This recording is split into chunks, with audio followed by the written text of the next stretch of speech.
जब हमारे पास इतने सालों से इतना सारा ज्ञान है वास्तु को लेकर, तब उसके बावजूद भी ये सब इतना फैला हुआ क्यों है? एक विश्वकर्मा पुराण है, जहाँ पे काफ़ी कुछ वास्तु के बारे में लिखा हुआ है। फिर नारद संहिता में थोड़ा-सा लिखा हुआ है, अग्नि पुराण में थोड़ा-सा लिखा हुआ है, पर बहुत स्कैटर्ड ज्ञान है।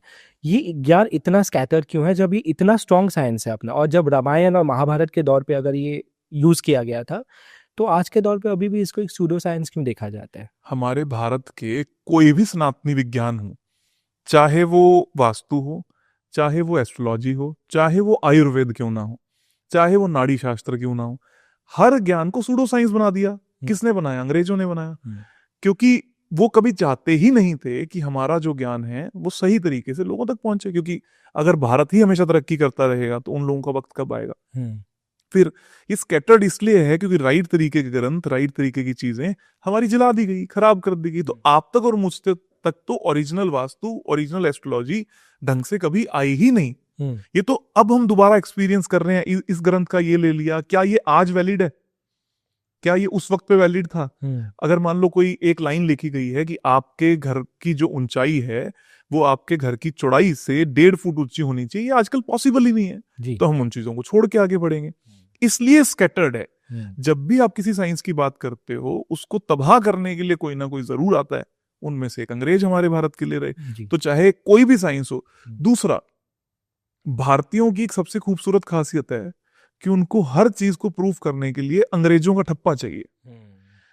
अगर मान लो किसी ने ये बोल दिया कि आप अच्छे दिखते हो, आपको यकीन नहीं होगा, लेकिन अगर कोई आपको इंग्लिश में बोल दे यू लुक सो ग्रेट, वाह यार आज मजा आ गया।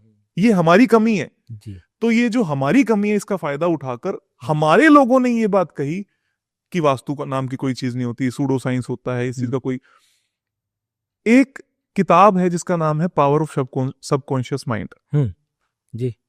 क्या सिखाती है वो किताब? वो कहती है कि मैं एक कंप्यूटर के सामने बैठा था, मैंने वहां पर एक खूबसूरत सा घर बना लिया और रातों रात मुझे पता लगा एक दिन मेरे घर के अंदर मैं उसी घर में शिफ्ट हो गया।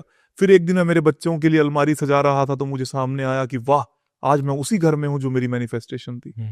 ये बात उनके मुंह से सुनने हमें बड़ी अच्छी लगती है, लेकिन जब हमने ये बात कही कि आप अपनी पश्चिम की दिशा पर वो लिखकर लगा दो, जो आप चाहते हो वो आपका पूरा होने लगेगा, ये हमें मंजूर नहीं है। ये वो कहां से लेकर गए? पावर ऑफ मैनिफेस्टेशन हमारे मंदिरों से लेकर गए। आपको क्या लगता है कि मंदिर इसलिए बनाए गए कि वाकई में वहां पर ईश्वर का स्वरूप है? एनर्जी फील्ड्स हैं। वहां पर जाने से आपके जीवन में कुछ घटित होता है। आप गणेश जी के मंदिर क्यों जाते हो? गणेश जी से मिलने जाते हो, उनसे तो घर में भी मिल लोगे, वो तो आपके अंदर है। आप मंदिर इसलिए जाते हो क्योंकि हर गणेश मंदिर में, हर शिव मंदिर में जितनी भी मूर्तियां होंगी वो हमेशा पश्चिम दिशा में होंगी। पूर्व मुखी सूर्य उगेगा, वहां से मंदिर का गेट खुलेगा, आप सेंटर में जाकर खड़े हो जाओगे, जो कि मंदिर की ब्रह्मनाभि है। वहां से जब पश्चिम दिशा की तरफ देखकर जब आप कुछ मांगोगे तो वो आपकी इच्छा की पूर्ति होगी। अब यहाँ पर अंग्रेजों का फिर एक सवाल आता है कि अगर हम किसी भी मंदिर में मांग सकते हैं तो इतने सारे आइडियल्स की जरूरत क्या है, इतने सारे गॉड्स की जरूरत क्या है? क्योंकि हमारा हर आइडियल, हर गॉड आपके माइंड पर एक अलग तरीके का इंपैक्ट देता है। गणेश जी ये दिखाते हैं कि मैं बच्चों के लिए हूं, मैं बच्चों जैसा हूं, जो मैं माँ बाप की पूजा करता हूं, जो छोटे से जीव जंतु की कदर करता हूं। पर मेरा जो दिमाग है, जो शरीर है, वो छोटा है, पर मेरा दिमाग इस दुनिया में सबसे कीमती, सबसे बड़ा दिमाग है।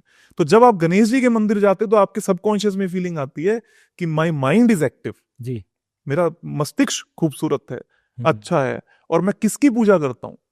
हम अपनी धरती पर एक चूहे से लेकर हाथी तक सबकी आराधना करते हैं। हम किसी को नहीं छोड़ते, हम किसी को छोटा नहीं मानते। ये हमारे भीतर डालने के लिए मंदिर बने। अगेन मैनिफेस्टेशन की बात आती है। तो ये स्कैटर्ड क्यों हो गया? क्योंकि हमें यकीन नहीं है। आज जब मैं जर्मनी जाता हूं, या मैं लंदन जाकर वास्तु कर रहा हूं, या मैं किसी अंग्रेज के लिए वास्तु कर रहा हूं, तो मेरे को उनको समझाना नहीं पड़ रहा, अच्छा, कि व्हाट इज वास्तु। उनके लिए साइंस क्या है? The science of architecture, we also believe in that. वो इस तरीके की बातें करेंगे, लेकिन हमें यहां समझाना पड़ता है कि what is vastu, what is astrology. एक किताब है, लगभग मैं हर पॉडकास्ट में बात बोलता हूँ, the ancient architecture of New York city, white house कैसे बना है। उसके तीसरे पन्ने पर वास्तु और एस्ट्रोलॉजी के बारे में विचार है। अच्छा, कि हमने व्हाइट हाउस की नींव एक पर्टिकुलर राशि से, जब ये प्लेनेट इस नक्षत्र में बैठा था तब रखी, तो आज वेस्ट रूल करता है इस पूरे वर्ल्ड को। और भी बहुत रीजंस होंगे जी, लेकिन ये वन ऑफ द रीजन है। अब लोग क्या कहेंगे कि यार वो तो मानते नहीं, हम क्यों मानते हैं? उनकी किताबें तो पढ़ लो। बिल्कुल। और फिर वो नहीं मानते।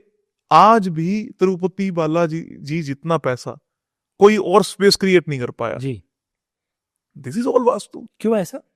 क्योंकि वो वास्तु स्पीशियस है, ईस्ट की एंट्री है, वेस्ट में प्रतिमा रखी गई है, पूरा वास्तु स्पीशियस। हमारे जो वास्तुशास्त्र है वो टेम्पल से शुरू हुआ। अच्छा। सबसे पहले टेम्पल्स बनाए गए, फिर उसको रेप्लिकेट घर में करते चले गए, जिससे आपकी जिंदगी अच्छी होती चले। That is pure vastu species मंदिर। जी। तो जो चीज जैसी बनेगी वैसी प्राप्तियां आपको होंगी। To watch the full video click here. पूरा वीडियो देखने के लिए यहाँ क्लिक करें।